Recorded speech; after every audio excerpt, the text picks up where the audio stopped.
Hello student, MS classes में आप सबका स्वागत है। आज हम लोग जो है कक्षा 9 एनसीईआरटी जो गणित है, जो छठा लेसन हमारा है रेखा एवं कोण प्रश्नावली 6.2 आज जो है हम लोग उसका जो है उदाहरण नंबर 4 करेंगे। प्रश्नावली 6.2 से पहले जो उदाहरण दिया हुआ है उसका जो है उसी उदाहरण को हम लोग करेंगे, जिसमें से आज हम लोग चौथा प्रश्न करने जा रहे हैं। देखिए दिया है क्वेश्चन में कि आकृति में यदि PQ समांतर है RS के और या फिर हम लिखेंगे कोण MXQ, तो कोण MXQ देखो कहां पर बन रहा है कि कोण MXQ यानी ये वाला जो कोण क्वेश्चन के अंदर दिया हुआ है हमारा, ये कह रहा है कि 135 डिग्री है। फिर और लिखा है कि कोण MRY, देखिए कहां पर है MRY, MYR होना चाहिए। यहां पर ये जो है MYR रहेगा, वो क्वेश्चन जो मिस्टेक हो गया MYR, यानी ये वाला जो कोण हमारा दिया है ये 40 डिग्री है क्वेश्चन के अकॉर्डिंग। ठीक है कि कोण MXY ज्ञात कीजिए, यानी ये वाला कोण हम लोगों को क्या करना है, ज्ञात करना है। ठीक, तो अब इसको कैसे ज्ञात करेंगे, इसका मान हम लोगों को निकालना है, ये देखना है। यहाँ पर आप लोग क्वेश्चन को सही कर लीजिएगा, ये जो है YR रहेगा, RY लिखा गया है। तो अब देखिए चलिए इसको जो हम लोग हल करते हैं, किस तरीके से हल किया जाएगा। तो सबसे पहले यदि अगर हम लोग जो है इसमें एक रचना कर रहे हैं छोटी सी, क्योंकि इस तरीके से ये वाला कोण हम लोग को ज्ञात करना है, तो इसमें तो कोई रूल नहीं होता है ज्ञात करने का। और अगर इसकी रचना कर रहे थे तो हम लोग को संगत कोण, समांतर कोण, इस तरीके के जो एकांतर कोण वगैरह लिखवाए हैं या जो बताया हूं उसकी अकॉर्डिंग हम क्वेश्चन को क्या करेंगे, सॉल्व कर लेंगे। तो यहाँ पर देखिए, तो यहाँ से एक रचना कर लेते हैं हम लोग, यहाँ से सीधी रेखा खींच करके इस तरीके से, और इस रेखा का नाम दे देंगे ए और यहाँ से ये बी। इस रेखा का नाम दे दिया हमने ए बी। ठीक है, अब देखो ये वाला कोण दो भागों में डिवाइड हो गया, कोण नंबर, अब ये कोण में डिवाइड हो गया, ये रचना कर दिया हम लोगों ने, इसमें कोण को इसमें कोण डिवाइड हो गया। सबसे पहले जो चीज दिया उसको, रचना जो की है उसको लिख लिया जाए। देखिए रचना में हम लोगों ने क्या किया है, रचना में ये लिख देंगे कि बिंदु M से होकर जाने वाले तथा OP के संलग्न समांतर रेखा AB खींची। देखो यहां पर ये लिखेंगे बिंदु M से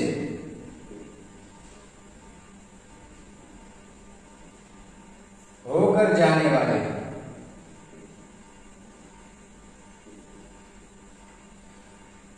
तथा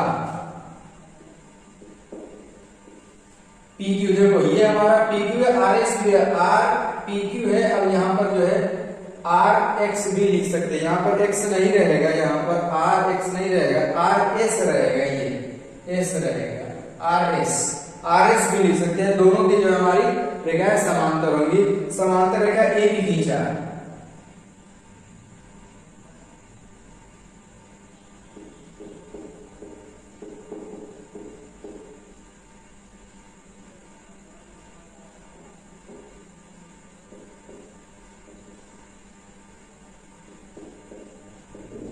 इस तरीके से जो हम लोगों ने इसकी रचना की है, या खींचा या खींचे, दोनों हो सकता है। ठीक है ना, ऐसे रचना की।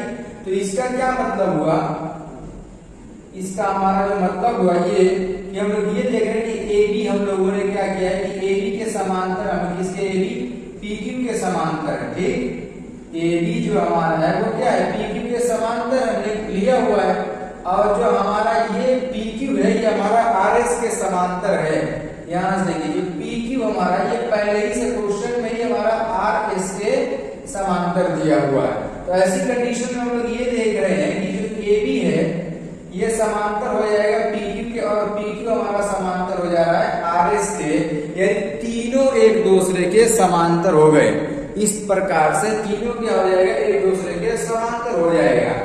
अब इसके बाद जब तीनों एक दूसरे के समांतर हो गया, तो अब जरा यहाँ पर देखिए कि हम लोग जो है, मैं अब इसमें थोड़ा सा एक काम ये करते हैं कि इस कोण का नंबर कर दे 1 और इसका मैंने नाम दे दिया कोण नंबर 2, ठीक। और इस वाले कोण का नाम दे दिया कोण 3 और इसका नाम दे दिया मैंने 4। अब देखिए ध्यान से इसको किस तरीके से कर रहे हैं। सबसे पहले हम लोग क्या करेंगे इसमें, सबसे पहले तो ये कर लिया जाए कि कोण 1 और कोण 2, कोण 1 और कोण, देखो कैसे, देखो ये रेखा एक दूसरे के समांतर है, तो ये वाली रेखा का तिर्यक रेखा हो गई और ये वाली रेखा इसके भी समांतर, ये वाली भी तिर्यक रेखा हो गई। इसके अंदर एकांतर कोण या जो भी कोण, संगत कोण वगैरह जो बनना था वो सब बनने लगेगा।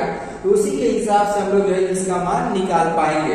तो यहाँ पर हम लोग ये देखेंगे कि जो कोण 1 है और कोण 4, कोण 1 प्लस कोण 4 का मान हमारा कितना हो जाएगा, 180 डिग्री हो जाएगा।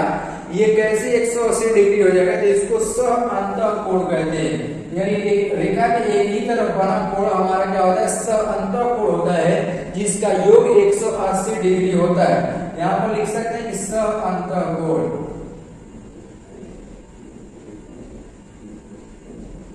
इस तरीके से दिखा दिया जाएगा। और जरा ये देखिए यहाँ पर आप लोग कोण नंबर 1 और यहाँ पर 4 नहीं 2 रहेगा, वो वाला है ना कोण नंबर 2। अब देखो कोण 2 का मान हमारा कितना दिया है, तो कोण 2 का मान हम लोग को 135 दिया हुआ है, 135 रख देंगे। यहाँ पर कोण 1 बराबर 180 माइनस 135 घटा देंगे तो कोण 1 का मान हम लोग को इसमें से कितना मिल जाएगा, तो 45 मिल जाएगा। कोण 1 का मान हम लोग को जो मिला वो 45 डिग्री मिल गया। अब इसके बाद हम लोग क्या करेंगे, तो इसके बाद हम लोग जो है पहले तो कोण जो है 4 का मान निकाला जाएगा।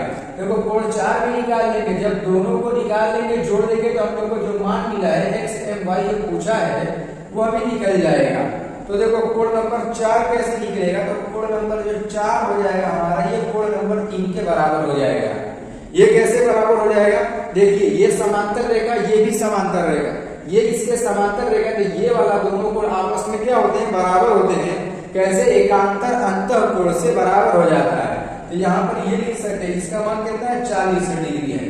कैसे, यहाँ पर रीजन दिखाते हैं एकांतर अंतः कोण,